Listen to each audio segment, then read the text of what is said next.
Hello everyone. So earlier I have explained you levels of management. Today I am going to explain you managerial skills, function and roles.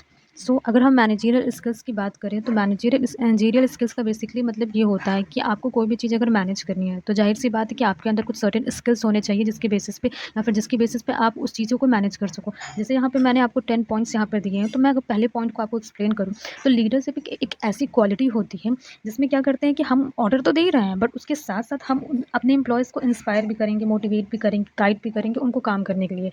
Listen, manager and leader में सबसे main difference जो होता है वो यही होता है कि मैनेजर जो होते हैं वो आपको ऑर्डर देते हैं किसी भी काम करने के लिए, कोई भी काम करने के लिए, बट लीडर एक ऐसा इंसान होता है जो आपको काम करने का तरीका भी बताएगा, आपके साथ वो काम कर भी सकता है। सो ये सबसे बड़ा डिफरेंस होता है मैनेजर और लीडर का। तो लीडरशिप एक ऐसी एबिलिटी होती है जिसमें क्या करते हैं हम कि अपने एम्प्लॉयज़ को हम मोटिवेट भी करेंगे, उनको इंस्पायर भी करेंगे काम करने के लिए, प्लस उनको गाइड भी करेंगे कि काम किस तरीके से करना है। Now second, communication. कम्युनिकेशन एक बहुत बड़ा एक स्किल होता है, इसलिए क्योंकि सबके पास कम्युनिकेशन करने की एबिलिटी नहीं होती। कम्युनिकेशन डज़न्ट मीन कि आप इंग्लिश ही बोलो, ये मतलब नहीं होता। कम्युनिकेशन का मतलब ये होता है कि आप जो चीज़ बोल रहे हैं, जो भी चीज़ आप एक्सप्लेन कर रहे हैं किसी को भी, या जैसे हायरार्की में आपको कोई इंस्ट्रक्शन आया, टॉप लेवल मैनेजमेंट ने मिडल को दिया, मिडल ने लोअर को दिया, तो कम्युनिकेशन आपका इतना इफेक्टिव होना चाहिए, इतना क्लियर आपका कम्युनिकेशन होना चाहिए कि जो भी कुछ आपसे कहा गया है, जो भी आपके आइडियाज़, गोल्स या फिर जो भी इंस्ट्रक्शन आप अपने आगे दे रहे हो, वो उसको बहुत क्लियरली, बहुत इफ़ेक्टिवली आप दो, मतलब जैसा आप उसको बताना चाहते हो वैसा ही वो सामने वाला इंसान समझे। Now the third is problem solving. Problem solving एक ऐसी स्किल होती है जो सबसे पहले तो चीज़ क्या है कि आपको आइडेंटिफ़ाई करनी है कि प्रॉब्लम क्या है। हाँ, ये एक ऐसा स्किल होता है जिसमें आप पहले आइडेंटिफ़ाई करेंगे कि प्रॉब्लम क्या है, उसके बाद उसको क्रिएटिवली, एफिशिएंट मैनर में आप उसको सॉल्व करेंगे, लॉजिक लगाकर। And now fourth is decision making. Decision making भी एक ऐसा स्किल होता है, decision making is also most important skill, कि जो भी आप डिसीजन ले रहे हो उसको, जो भी आपकी प्रॉपर इन्फॉर्मेशन है, पूरे इन्फॉर्मेशन को आप कंसिडर करिए, जो अवेलेबल इन्फॉर्मेशन है और जो आपके पोटेंशियल कॉन्सिक्वेंसेज हैं, जो कॉन्सिक्वेंसेज हो सकते हैं, जो सिचुएशन अभी अभी है, इन सबको मिलाकर आपको डिसीजन लेने होते हैं।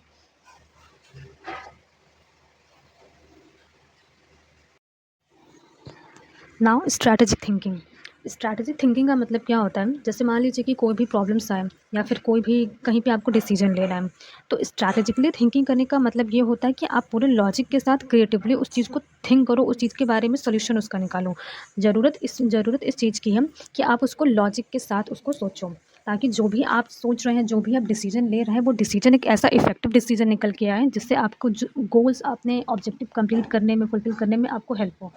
Now the next is organisational skill. Organisational skill basically ये होता है कि अगर कोई भी टास्क आपको करना है तो सबसे पहले आप इस चीज़ को प्रायोरिटाइज़ करो कि आपको कौन से टास्क पहले करने हैं, कितनी देर में आपको करने हैं। It's means you have to manage the time effectively, और अपने ऑब्जेक्टिव और अपने गोल्स को फोकस करते हुए ये सब चीज़ें आपको मैनेज करनी है कि क्या क्या चीज़ें आपको पहले करनी है। You have to prioritise everything. Now the next is adaptability. Adaptability का मतलब ये, जैसे आज के हम दौर में देख रहे हैं कि बहुत रैपिड चेंजेस आ रहे हैं, तो आपको एक ऐसी स्किल भी होनी चाहिए इंसान के अंदर कि वो चेंजेस को फटाफट अडेप्ट करें। जैसे कि अब आज के टाइम में देखें तो टेक्नोलॉजी जो है टाइम टू टाइम चेंज होते जा रहा है, तो टेक्नोलॉजी भी आपको अडेप्ट करनी पड़ेगी, आपको वो सीखना पड़ेगा, तो ये स्किल्स भी इंसान के अंदर होनी बहुत ज़रूरी है। Next is interpersonal skill. Personal skill basically क्या होता है, टू मेंटेन रिलेशनशिप। इंटरपर्सनल का मतलब ये कि अगर आप किसी के साथ रिलेशनशिप मेंटेन कर रहे हैं तो आपको वहाँ पे बहुत अपने आप को पोलाइट रखना है। इट मीन कि आपको हर दिन एक अलग-अलग बैकग्राउंड के लोगों के साथ, अलग-अलग टेम्पर के लोगों के साथ आपको इंटरैक्ट करना है, तो वहाँ पे आपको कभी एग्रेसिव नहीं होना है। तो इंटरपर्सनल स्किल एक बहुत इंपॉर्टेंट स्किल है, क्योंकि बहुत सारे लोग ऐसे होते हैं जो शॉर्ट टेम्पर होते हैं, जहाँ पे उनको गुस्सा नहीं भी करना है वो कर लेते हैं। लेकिन अगर हम लोग इसमें देखें तो ऑर्गेनाइजेशन में जो लोग काम करते हैं उनकी इंटरपर्सनल स्किल बहुत अच्छी होनी चाहिए, क्योंकि वो हर दिन अलग-अलग बैकग्राउंड, अलग-अलग टेम्पर के लोगों के साथ मिलते-जुलते हैं, तो उनको हर सिचुएशन को हैंडल करना आना चाहिए। ना financial acumen. Basically financial acumen का मतलब क्या होता है, आप सब समझ सकते हैं कि फाइनेंशियल डेटा एक लेमन नहीं समझ सकता, जो एक प्रॉपर हम लोग पीएनएल अकाउंट या फिर फाइनेंशियल स्टेटमेंट बनाते हैं वो चीज़ नहीं, वो नहीं समझ सकता, बट ऑर्गेनाइजेशन में जो लोग काम करते हैं वो उनको ऐसा होना चाहिए कि वो जो भी फाइनेंशियल डेटा हो वो उसको समझ भी पाएँ, उसको प्रॉपर उसको मैनेज भी कर पाएँ। जैसे हम लोग कहते हैं कि ऑन जॉब ट्रेनिंग जो दिया जाता है, वो बेसिकली ऑन जॉब ट्रेनिंग की रिक्वायरमेंट ही यही होती है कि सपोज़ किसी दिन कोई एम्प्लॉय अगर एब्सेंट हो जाता है, तो उसकी जगह कोई दूसरा एम्प्लॉय भी बैठ के काम कर सके। मतलब काम रुके ना। इसी वजह से अगर सबको सब कुछ आएगा, थोड़ा-थोड़ा ही सही बट सबको सब कुछ आएगा, तो किसी का काम रुकेगा नहीं।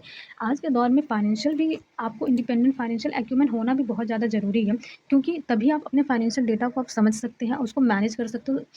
एंड नाउ टेक्निकल प्रोफिशिएंसी, जैसा कि मैंने आपको बताया कि टेक्नोलॉजी हर दिन चेंज हो रही है, तो उस टेक्नोलॉजी के साथ अगर आपने अडेप्ट नहीं किया, तो ज़ाहिर सी बात है कि टेक्नोलॉजी अगर आगे निकल गई और आप पीछे रह गए, तो आपको उस इन्वायरमेंट में, आपको मार्केट में रहने में बहुत दिक्कत होगी। हो सकता है कि आप मार्केट से आउट भी हो जाओ।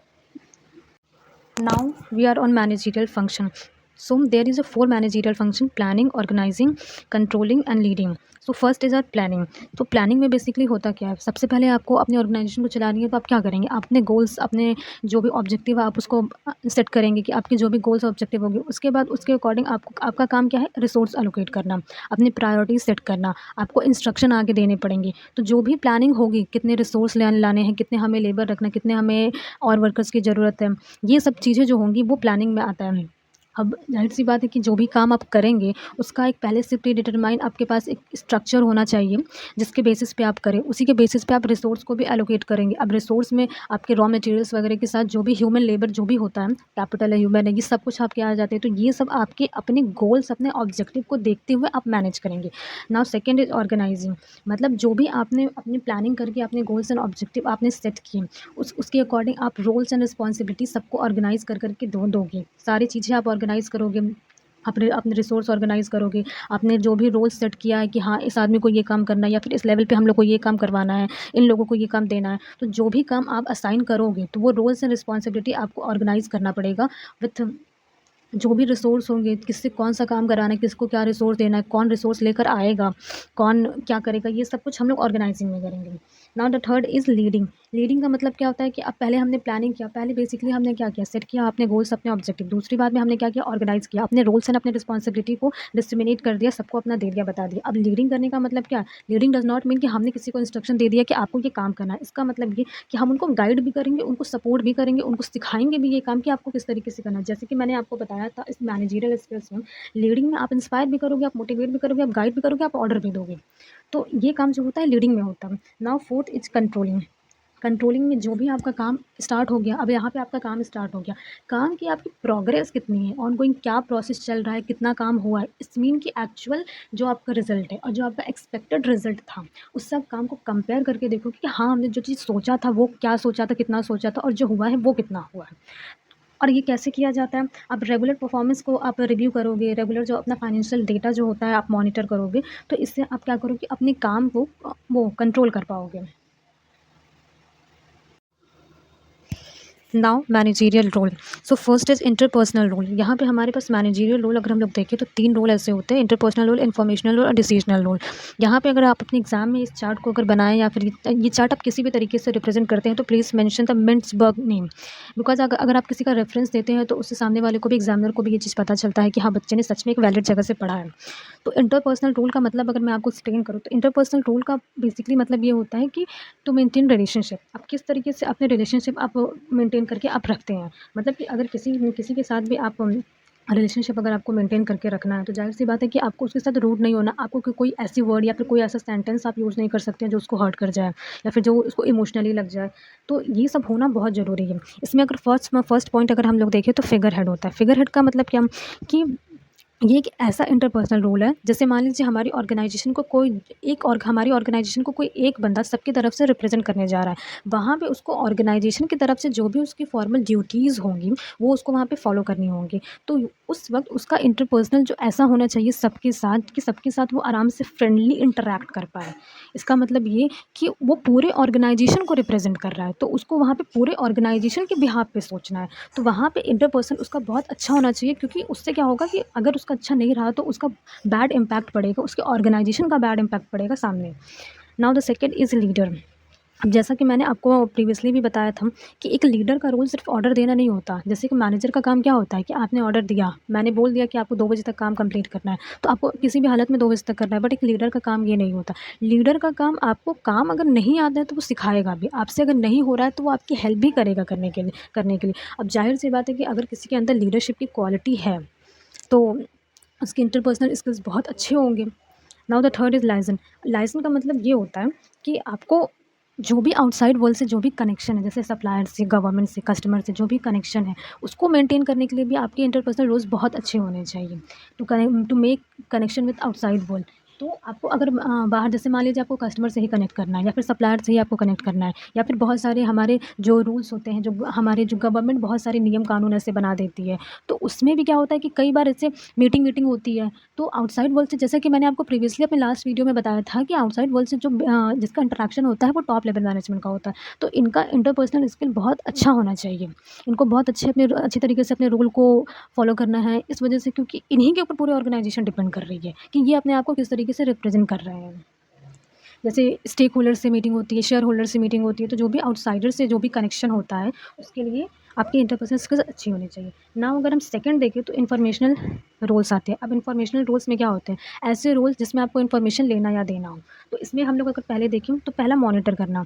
अब देखिए, आपने अपने ऑर्गेनाइजेशन में कोई काम करवाना शुरू करवा दिया। अब ज़ाहिर-सी बात है कि आप अपने ऑर्गेनाइजेशन आपकी किस स्टेज पर है, क्या आप उसका मार्केट वैल्यू उसकी क्या है, ये आप कैसे पता करेंगे? आप इंटरनल और एक्सटर्नल दोनों तरीके से आपको पूरे एनवायरनमेंट को स्कैन करना पड़ेगा कि हाँ, बाहर क्या चल रहा है, अंदर क्या चल रहा है। हमारी ऑर्गेनाइजेशन दूसरे ऑर्गेनाइजेशन के कॉम्पिटिशन में अगर देखा जाए तो क्या उसका लेवल है, उसके अकॉर्डिंग हमें चेंजेस करने पड़ेंगे। तो मॉनिटर करना टाइम टू टाइम ये इसी वजह से बहुत इंपॉर्टेंट होता है।